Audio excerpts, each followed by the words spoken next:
usianya di bawah 15 tahun. Kalau anak-anak sekarang 15 tahun kira-kira ngapain, Bu? Saya tanya. Main game? Cinta monyet, cinta beruk, cinta apa lagi?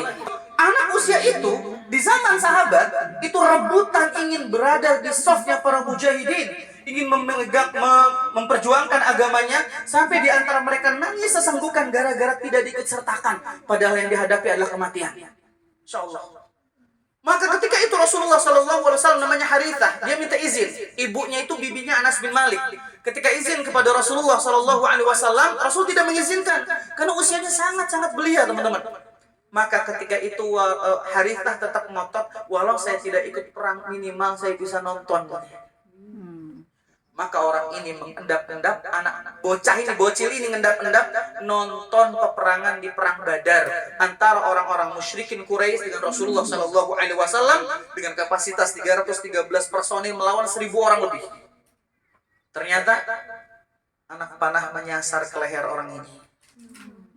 Sang anak belia ini tertusuk dari depan lehernya tembus ke belakang.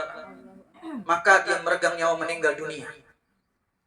Ibunya menangis tersendu-sendu datang kepada Rasulullah. Anas bin Malik mengatakan, Harithah mendapatkan musibah. Kata Anas bin Malik, ibunya datang, ya Rasulullah, kamu tahu kan betapa saya sayangnya kepada Harithah, dan Harithah sudah pergi. Saya takut dia berada di tempat yang tidak baik. Kata Rasulullah, wahai Ummu Harithah, apa yang diragukan ketika surga itu begitu luas Allah sediakan?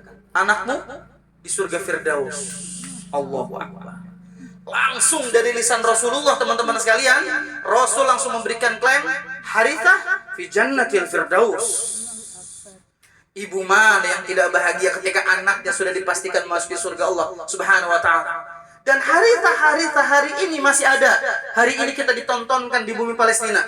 Betapa anak-anak yang tidak bersalah, tidak berdosa, tidak tahu apa-apa. Bahkan ketika hanya sekedar ditanyakan, nak kalau dewasa cita-citanya jadi apa? Apakah Gaza mengenal kedewasaan? Apakah kami dikasih kesempatan untuk dewasa? Kita sebelum sempat dewasa, kita sudah pulang ke rahmatullah. Bahkan anak-anak Gaza meminta mati syahid.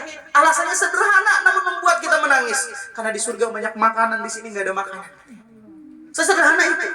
Jadi kita hari ini harusnya malu dengan Harithah abad ini, yang mereka siap siaga untuk melepaskan dunia yang hina ini, melepaskan dunia yang konyol ini, melepaskan dunia yang sering nipu kita ini, dan melepaskan dunia yang sering sekali membohongi kita ini.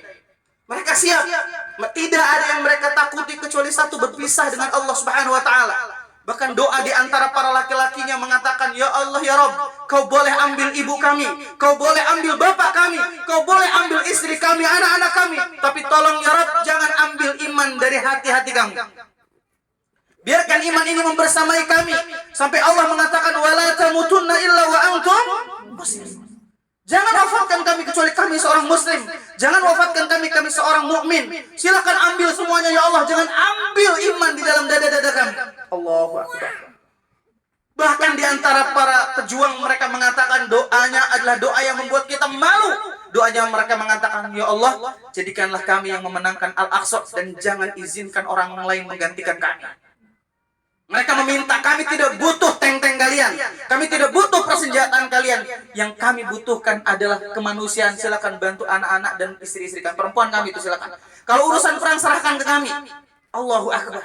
Hari ini, Pak, teman-teman yang dimuliakan Allah Subhanahu wa taala, perkara-perkara semacam ini malu kita. Di saat bumi Palestina dibombardir, demi Allah, teman-teman yang dimuliakan Allah Subhanahu wa taala, Syam meliputi Libanon, Yordan, Syria, kemudian Palestina. Yang paling di antara mulia bumi tersebut adalah Palestina.